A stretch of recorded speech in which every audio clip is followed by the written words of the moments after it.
Welcome everybody here to your broadcast. I am your host, which is about to appear on the live stream once I actually switch this over. Boom, boom, there we go.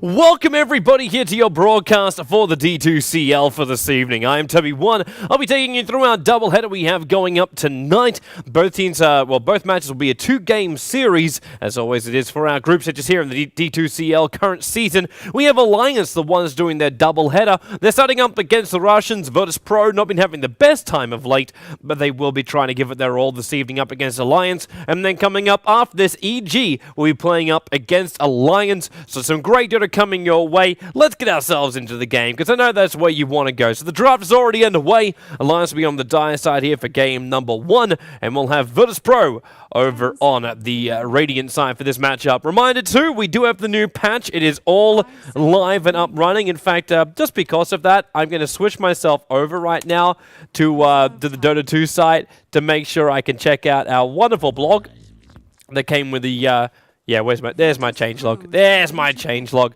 Gotta have it as a reference over on my side screen right now, because there is many things that could be happening right now with our draft. Skywrath Mage, he is a guy which Alliance actually played him yesterday. I was looking back through their roster, through their lineup. They only played one game yesterday, but they ended up drafting Skywrath Mage into the support role for them. And the only major changes was the base movement speed. It went up by 10, and as far as concussive shot increase, range, damage increase, and it's gone up by basic 10 at the very start, but the maximum it's up to 240 now. So not a huge change to the Skywrath Mage, but it's enough to help bring him back. Centaur, Batrider, Earthshaker, it feels like we're playing the last patch here for VirtusPro, with those 3 heroes already being selected, and the Shadow Fiend also coming in. Now, Shadow Fiend was a big one to change up. The Requiem of Soul secondary debuff now actually affects magic immune targets, which basically makes these BKBs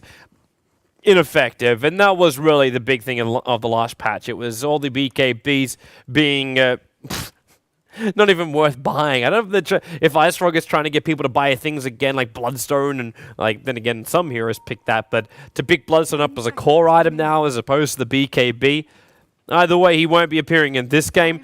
We get 2 supports already up as well for Alliance. They go Rubik as well as the Skywrath Mage, which gives us our Invoker for the middle lane. So we get an S4 Invoker. We'll get an Admiral Bulldog Darkseer in this match, as I'm still just scrabbling through.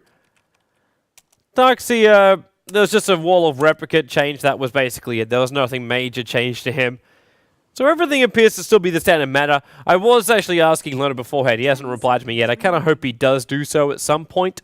But yeah, this is it's one of these things where you wonder if the teams have practiced anything of the new strats. You knew that you'd be coming in to this new meta, that it will be arriving, but you also know it comes in stages. There's some people out there like Golblack that plan themselves ahead, and they do all this wonderful, like, oh, I know I can bring this hero in now because he is so damn powerful, and you'll play around with these drafts during official matches, because you know it's going to catch the enemy off guard, because they're not going to be used to any of the new strats. But at the same time, if you haven't practiced it enough, and you're not used to it yourself, you're not going to bring it back unless your coordination of the team is really on par, like really up to standard at that point. Because if it's not, then you don't attempt new things in games.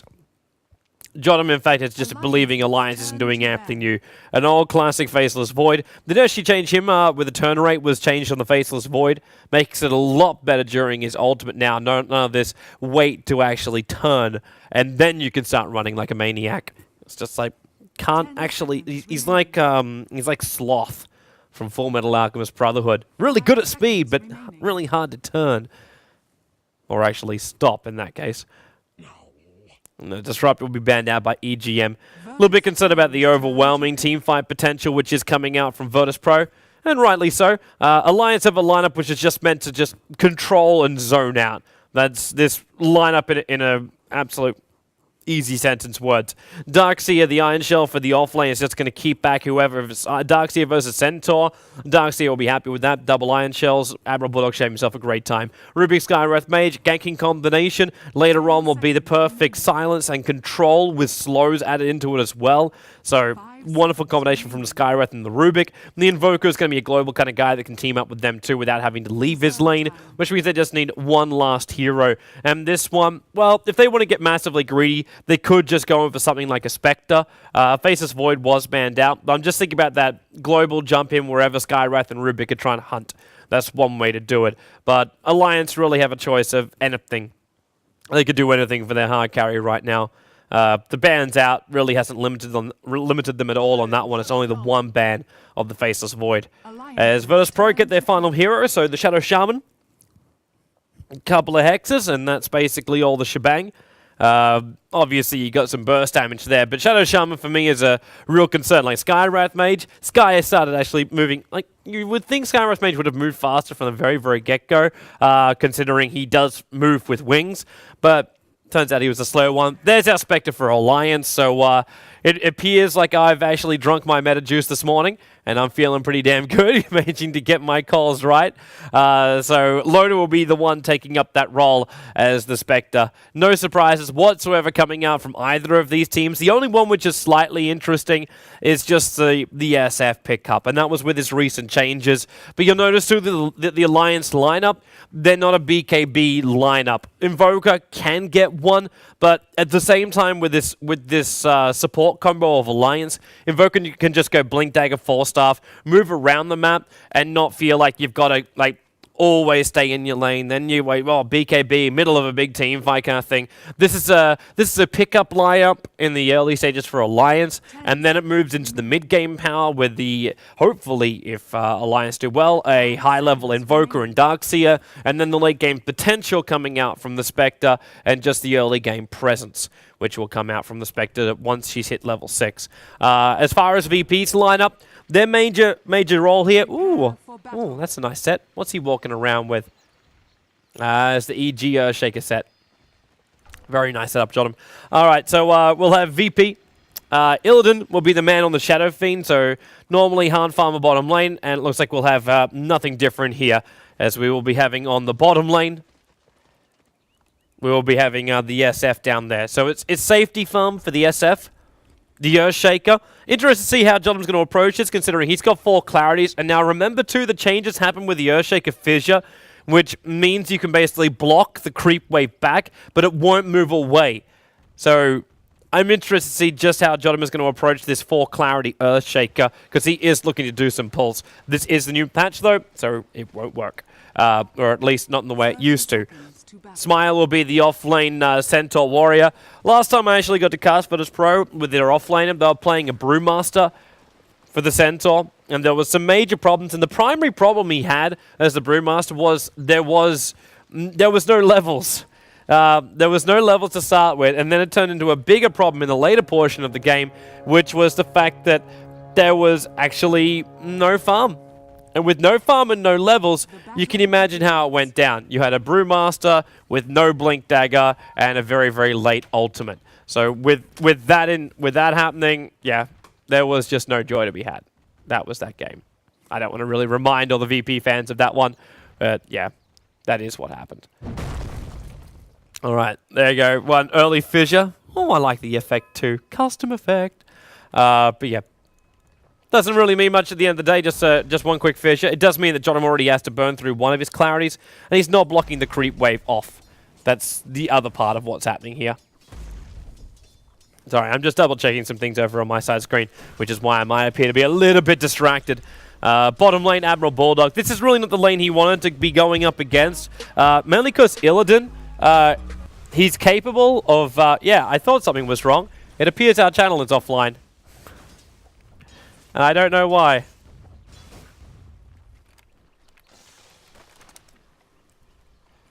Alright, now our channel just came back up again for no apparent reason.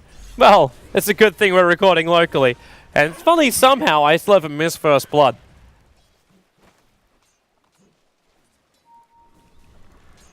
But we're back into our lights now. Great. Now that I can... I have a copy of my stream back up and running again over on my side screen. Everything's fine.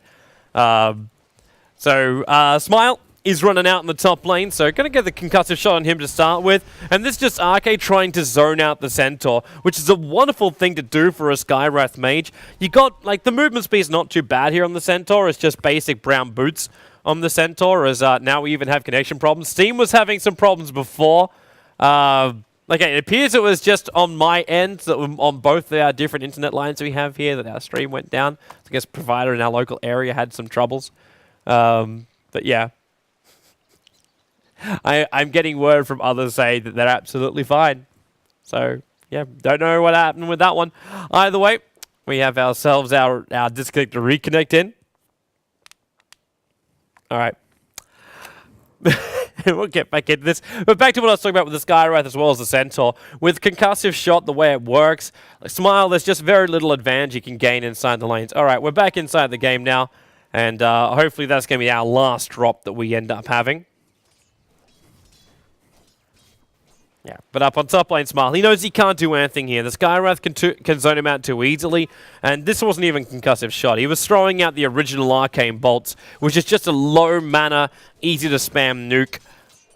It just drops his life points down. But on bottom lane, Illidan, with the help of NS, he's getting a lot of CS down here. Now, NS is not because NS is getting CS or denying up a lot. You see he's only got 2 denials. He's making sure he takes nothing away from Illidan, but make sure he keeps Admiral Bulldog at least low on life.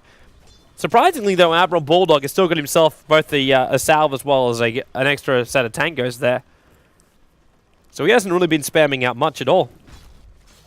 While Jodam does his pull-up. Haven't seen him pop any more clarities. But then again, I have also been distracted. And Admiral Bulldog, he's just going to walk himself away. Shackles and the Fissure, they could lock him in here, which they will do. And Admiral Bulldog, whoa, Jodam, he's in way too close. The Iron Shell without that Ether Shock. That would have been a very easy turnaround kill for Admiral Bulldog. But SF came up at the right time, threw in the razors. Now in towards middle lane, the rotation's coming in towards S4. His Smile with smoke, so he's waiting for S4 to just come out a little bit too far and have too many napalm stacks on him. But it's going to be difficult to lock down S4. He's got Cold Snap as well as Tornado. So the chances of them being successful on that gank were very, very minimal. But Smile doesn't think he can do anything else. He got an Invis rune, so he wanted to make something of it. Now S4's coming down for the 4-minute rune. And he's going to get it too. Nice illusion, which means scouting out. RK as well as EGM already on the way. Centaur would have caught a glimpse of them before the nighttime hit and then backed up. Where's Admiral Bulldog? Okay, so he's gone jungling now. Got to make sure he's able to pick up that Soul Ring before he can really stand by himself in that bottom lane. While Earthshaker, I still haven't seen Jodam make the most out of these clarities. I'm wondering if he just, well, was hoping it would be this basic roam around boots, I gank on every single lane style Earthshaker. Because if that was the case, then hell yeah, this would be working wonderfully. Now we've got NS with more pull-throughs. The Shadow Shaman's getting a lot of quick levels. Illidan's getting free farm. The trade-off is the Spectre's doing the same thing. Now, is this a Midas coming out for... Yeah, it is. Loda's just investing into the late game. So we'll have ourselves a roughly 5-minute, well, 6-minute Midas, because he's still got to farm up the glove. So some good timing for him. EGM, only 2, just shy of 3 levels on him. At the same time, Skywrath may just manage to pick up 3.5 levels. So they're spreading it out a little bit more evenly, where you look over towards the other side, and, well, Euroshaker is level 2. So it was actually not as uneven as I thought it was. It's just the fact that Ennis is 4.5. Dire's bottom tower is under attack. He just managed to grab so much more out of this jungle.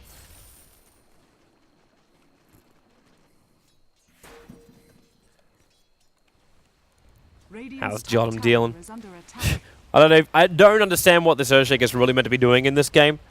Because so far he's just wandered around and taken a little bit of experience. Like Skywrath as well as the Rubik, I understand the synergy between these two heroes. And the Earthshaker, with rotation ganks, like it will be really, really effective if you can get a good lockdown Fissure. Because then Batrider can also isolate them with his own lasso once the Blink Dagger is up and running, which means there's also got a long range to initiate in. And then the burst damage from NS to finish the job. So with all of this together, I can understand that kind of synergy. And right now, VP's lineup, they're looking so much stronger than Alliance for fighting. Because Alliance is going to take so much longer to get online. And Admiral Bulldog, like now he finally finishes his Soul Ring, but his tier 1 tower in the bottom lane is almost dead. Illidan's hitting it with 28 bonus souls, over 100 damage per hit. In fact, roughly around 115. So Illidan just keeps the pressure up. And he's also gone the hand of Midas, so he wants this SF not to be big now, because he doesn't need it to be. The souls already give him the early game power. The follow-up they're really searching for is when he gets into his BKB and he just battles up against Loda. Haunt down, jot him. RK, finally, we'll get ourselves a return kill by Alliance and Smile. Well, he came in to do something here, but then got sealed, shotted, and had to back himself up. So already down to 287 life points, needs to sit back just a little bit further to let his Tranquil Boost finally kick in. On bottom lane, this is exactly what VP should be doing. They have the power on this lane. There's nothing really for Alliance that they can do to slow him down. So Admiral Bulldog, okay, maybe that's one way to do it. Come in, grab the creep wave, drag it up. There's no fortification available. But this tower is dropping really low. Attempted denial from both RK as well as Admiral Bulldog, but they couldn't get anything. And now S4's coming in. Tornado, the range won't be too bad on it.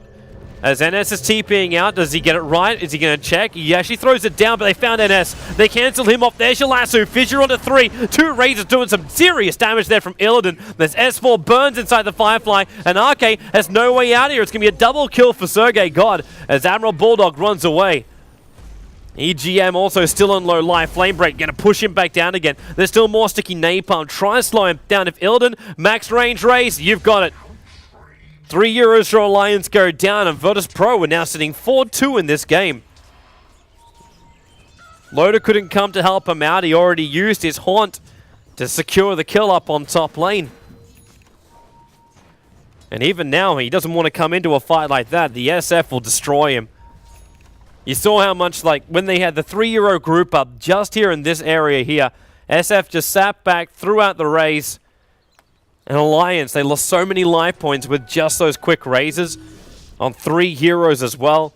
They just had nothing else that they could fight with. As God tries to take everything from them. That Blink Dagger really working out nicely too. Now in middle lane, looks like Smile. Tornado's going to come in and actually connect over on Sergey. Now, he's got no Firefly. Invoker doesn't miss up the hill. EGM's on low life. Spectre trying to haunt in. They know he's isolated, which is why Spectre can actually end the killing spree, and that's worth it for him to come in. He actually reality'd in here. Now there's a hero up on top lane, which is RK, who's going to grab his level 6 from this, but Loda got the extra 400 gold from stopping the killing spree that was there on the Bat Rider. That was a 3-for-0 killing spree. So up to 1,400 gold from that. Moves up for the Hand of Midas hit. So 1 Satyr over on the side for him. And that's just going to shoot up his experience. He had the 4 points on Desolate too, so we knew once that second hero went down in the middle lane, it would be a piece of easy job. In order to, well, put that Blink Dagger on cooldown so S4 survives. Nice defensive tornado. But yeah, he knew it was going to be very, very simple to get rid of that Bat Rider once his friend was gone. Desolate just really carves through heroes. But the SF is still looking damn good. 1-for-0, sitting just over 9 levels. But more importantly, the 5.7k net worth. He still needs to get a big item from this, though. Like I was talking about BKB, at this point he's just sitting there with basic lifesteal.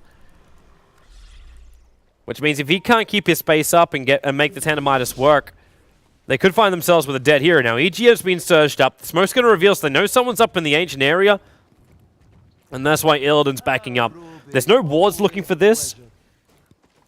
There's only, in fact, 1 Observer Ward in the middle lane watching Smile try and soak up his level 6. They need his Centaur ulti, is what they really need.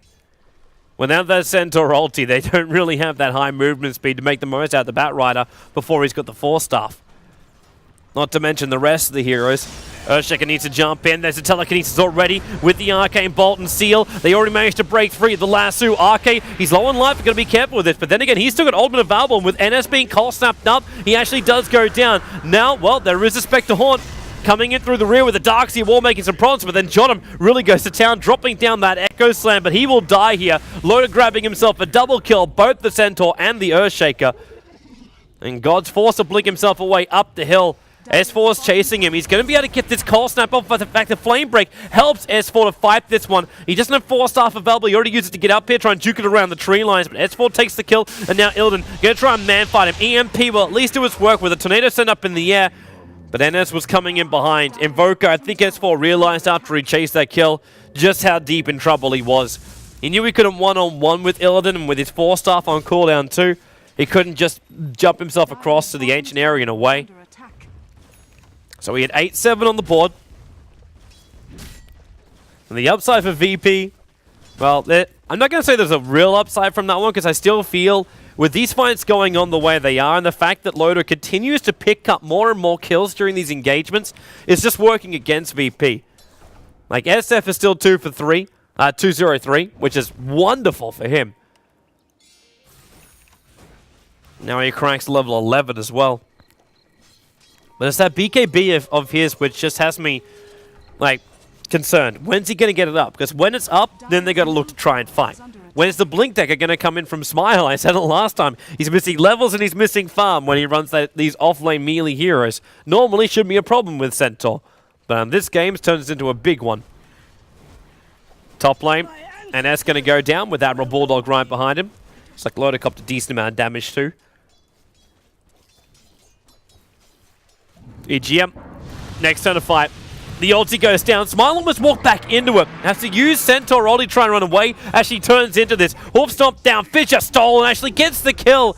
Jordan will at least be able to bring down the Sky Wrath Mage, but he's on the run away from EGM. There's not enough mana for EGM to go for much more. Tornado flying down. The wards are watching him. Another fissure, and EGM's actually locked in here with a creep wave. He's got to back up. Illidan, max range race, only just short of him. And now the Spectre Haunt will go. Ensures the kill on the Earthshaker. Doesn't have to reality in for that. It was just a pop to get the kill. And now he's sitting at 2.8k gold, which means this raid is going to be online around 15-16 minutes if things keep going the way they are. And that these VP supports, Earthshaker won't matter if he gets himself a Blink Dagger. He'll never be able to use the thing properly. Shadow Shaman, also another hero that does rely normally on a Blink Dagger for the initiation. In this case, I know Batrider is your initiator for VirtusPro, and it's meant to be also the Centaur, but Centaur doesn't have a Blink Dagger, and Batrider is finding it difficult to survive now. He's died 2 times in a row since he got those first kills. And life is just getting a lot harder for VirtusPro. They need to get Smile that Blink Dagger. They need to have that Centaur initiation. But Alliance aren't giving him the space to do so. Admiral Bulldog's farming deep inside of his own jungle. Doing some stacks for now. They're going to find Mud Golems and the Firefly with the smoke. The Firefly was wearing out. That's why they're backing up right now. They could have gone deeper and found Admiral Bulldog farming there. But they're going to find Loader up on the top lane instead. Now, Loader, where's your jump in? Jottam has a fissure at least, but they've got no way to surprise Loader. Centaur ulti, blink in, Batrider has finally arrived. Now Loader's going to be dragged back, Hoof Stomp, and he does go down. And it's a big, big streak as well, and that's given over to Illidan of all people. It's a huge amount of money, not to mention they're going to take a tier 1 tower to boot. Now, last time I saw him do this, Spectre freaked out a little bit. And I remember I talked to Loader about it after the match, and I said, yo, man, why'd you do that? Because he ended up buying drums, and just as drums and face boots he purchased on the Spectre, because he was sitting at a point where he's about 1,000 gold away from having his relic, and he wasn't quite sure about it all, like what he should be doing, and he knew he needed the Radiance because in that game was a lot more important for the item he's going. But in this case, you see him actually do something else, and I'm still actually with this. Diffuser Blade right now, burning off the mana. Goodbye, Smile. Jottam, well, Fissure gets to be finally sent the right way, for VirtusPro at least, while Spectre has managed to kill off, well, Centaur goes down, but SF, he managed to kill off SF on the bottom lane. EMP as well as Cold Snap. But basically what this does do, and I can understand why Loader is actually buying the straight up Diffuser Blade at the early stages, it burns out the mana of heroes like Shadow Shaman. Like, I know he's still got 861 mana with those Arcane Boots, which is great, but he can't be giving that all over to Centaur.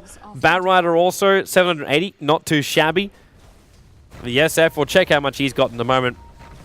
But the Diffuser Blade basically is meant to run VP dry. Between EP as well as Diffuser Blade, once the fight begins, there should be nothing to allow them to have a long, drawn-out fight, which is normally the kind of fights the Centaur enjoys. And Shadow Shaman definitely, with his Mass Serpent Wards, he enjoys that. Admiral Bulldog got to get out of here. Surge away, they got the Blink Lasso, and this one he just be left for death. Admiral Bulldog doesn't have... Oh, wait. Yeah, he's already gone down. The Earthshaker managed to bring him in, but Loader... wasn't really expecting him to have that much, but with the Diffusal charge over on the Centaur, and his ulti already used, Echo Slam on Arca, he never got an ability off in this, but Loader's going to kind of keep on fighting here. He can reach him through the Mass Serpent Wards and then have to cut free. In fact, just 4 staffed out by S4. But Lowe's able to get himself a double kill now, 8 for 1 on this Spectre, and more supports coming down south. They're fighting outside the area of the Mass Serpent Wards. God's coming out for this now. Cold Snap with 4 Napalm stacks in S4. It's no surprise he feels he can get this. But then S4 just goes invis and Loader goes into the jungle. Another Diffusal Blade charge already being used, and why not? At this rate of killing, he knows he's able to get his second Diffusal up shortly. Now, Illidan, he also knows someone's around him. He keeps getting slowed down. EGM's going to come in closer. 2 Napalm stacks. Admiral Bulldog sticking with him now into the Cold Snap, trying to control up Illidan before he's able to finish that BKB, and he's only short by 20 gold. And now he's short by just under 400. Spectre Horn coming back into the engagement, going on NS, slowing him down again. Diffusal charge is still available here for Loader, but he's going to kill up NS first. Now the Diffusal over on John. Teller can just pick up Throwdown into the Tornado, and it's going to be S4 with a double kill. Loader as well. And Alliance, possibly the best pickup, that Diffusal Blade, but also their decisions to fight. VP, they were really coming out so far to engage as well. They gave Alliance this long, drawn-out duration fight. Just after I said that's exactly what Alliance want to be having with these items. And in fact, now we have Loader picking up a full Yasha. So we get to go into the Manta style as opposed to going for the second level Diffusal. Considering how many charges he's been using, it's understandable. So that advantage which VP was starting to achieve, it just shreds away. This lineup has just come on perfectly. We get the Rod of Valley on the Invoker when the Courier gets to go all the way back to base. Arcade's not looking too shabby as well for his. And a Blink Dagger from EGM. So you get the initiation from EGM. The Centaur is still trying to find farm for. Like, he still hasn't got this Blink Dagger up. SF is now able to purchase his BKB, but he won't have buyback. Now, Blink Dagger, Lasso, good double hoof stomp. First to pop off EGM, ending his killing spree, and now they move on to Arcade. And they make the most out of this SF. Now he will definitely buy the BKB. And they must force this mid tower. VP have a lineup that when they get that initiation right, they have to capitalize and make this SF more and more powerful. The BKB means they won't have Cold Snap or these kind of controlling abilities. Smile, there goes his mana. BKB has arrived, but Smile's got nothing to fight with. He's got no Centaur ulti. He's got no Hoof Stomp available. They just have no way in anymore. They have to wait again for Lasso to come off cooldown and Centaur to come off Centaur's Ollie to come off cooldown. And SF can just wait things out in the meantime. 2 raids that can normally destroy up this mid, but then again, he's going to know shortly that EGM has this Blink Dagger. EGM gets his distance, so he may not be too obvious about it all. With S4 is able to get tornadoes like that. They catch a hero out, already jot him. It's the Rod of Valley to start with, then the ulti coming out from Arcade with the EMP burn. Let it take the kill. And you knew Arcade's bolts would just be flying around and following these heroes down too. So chasing in a fight is so easy. Alliance have so much slow. Diffusal Blade, concussive shot. And then you add in Cold Snap to destroy him. Rod of Valley to make sure there's even more hits to come out from that. And then the repositioning of Admiral Bulldog. Vax in, able to at least pick up God, but Illidan pops the BKB. It's the first BKB of his triggered out, so 10 seconds now lost. Not to mention his BKB is on cooldown for 70 seconds. This is an even bigger opening for Alliance. Now, BKB was meant to be their savior during team fights. Now Alliance know they want to try and force one. They've already got Haunt up and running. And level 11 Darkseer, so we don't have our second point up in the wall yet. But even Admiral Bulldog saving for Blink Dagger. And now jump out, pulled back, and already sealed up. There was nothing really to be done here for the Battle Run, taking so much damage, but it's a good hoof stop out there from Smile. The problem is they just don't have enough DPS. The mech will pop off, and Alliance is able to survive any follow-up damage. With only the 2 support heroes left alive here for VirtusPro, they plant wards high ground. EGM, well, at least the Fidget will be able to connect there, but he wants to blink up in a moment. And then Skywrath Mage ulti. EGM will take a triple kill. They'll move into NS. He does get the Mass Serpent Wards down, but Lowe's got such high movement speed. EGM ended up, I believe, stealing. Wait, no, it's just his movement speed. He's slipping and sliding. VP lose their entire lineup. Alliance is just disintegrating the Russians. We have 11-1-9 currently on this Spectre. And VP knew that he was going to be the big man. You were watching that engagement before. It was like up on top lane. When they came up to gank him, the Batrider jumped in. They committed everything to make sure that Spectre would instantly pop. And that's exactly what they got. The problem is, after that, they didn't really stop him. Like, he was able to buy most of his Diffusal Blade before he died, so he didn't lose too much gold. And then space was being created by this Sky Wrath, Rubik, even Darkseer to a point, and mainly Invoker. These hunting days of Invokers are just so brutal to fight against. And now with the Scythe of Vice being built up by S4, he's not there yet, obviously. He still needs another 2,600 gold or 2,500 gold. Roughly that. We get a lasso. He's going to get RK up on the cliff, but that's not really going to stop him. RK's got a lot of DPS, but then again with Shocks and Firefly, one way to secure a kill. Tornado comes up. Admiral Bulldog already turned into a chicken, but Diffusal Blade on NS. He's using his Ghost Step to survive. Now Hoof Stomp out, but Force Staff up, being used by S4, buying the space for Admiral Bulldog. Now he's still got back to play around with Smile. Double Edge actually hurt him more than it helped him. And Loader, well, he comes in, Diffusal Blade over towards Jotum, and then he actually realities in. He's going down. Wait, where's he? He came in for SF. Looking to kill off Illidan first. Now, they've got more than enough damage. Isolate him up. The Batrider's the last one left alive with no lasso available. And Alliance will come high ground and take their first racks, more than likely. Oh, wait. What is he still doing here?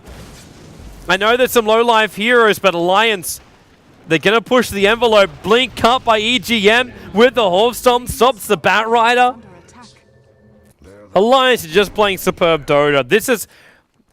I know Loda tweeted out like maybe an hour ago saying he was warming up for this matchup, but this really feels like that.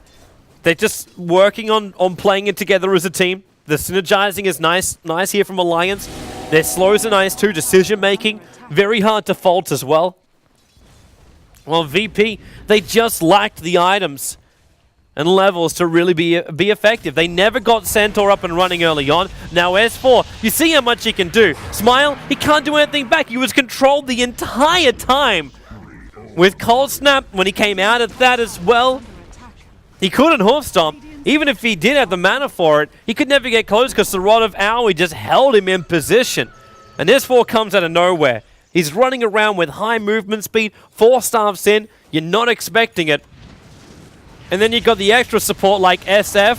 Now Telekinesis picked up and nuked down. The BKB never got triggered in NS. He gets a Hex off, but then instantly sealed, so there's no more follow-up. And what do we get stolen here by EGM? He actually stole the Hex, so he's slowing down this Batrider. Mass Serpent Wards are down, but S4, he could just switch to Quas, and RK, in fact, is farming him up. We hear Sunstrike. Oh, NS. Solo on life. That was only a level 3 Sunstrike, but it probably would have been enough if it connected. Alliance are having their time of their life, and now Spectre, ulti Horn, he actually managed to kill him back at base as well. Oh, it's a slaughter. It's a slaughter fest. GG. 25 minutes and Alliance in style. A style of 37 to 16. How much style is that? We'll take the victory against VirtusPro. Another game coming up though, VP. They still have the 2-game series to play up against Alliance, so they'll have another crack at the big boys. And then Alliance will move themselves into their second game of the D2CL tonight, where Alliance will play up against Evil Geniuses. Great Dota coming your way this evening, so stay tuned and we will be back.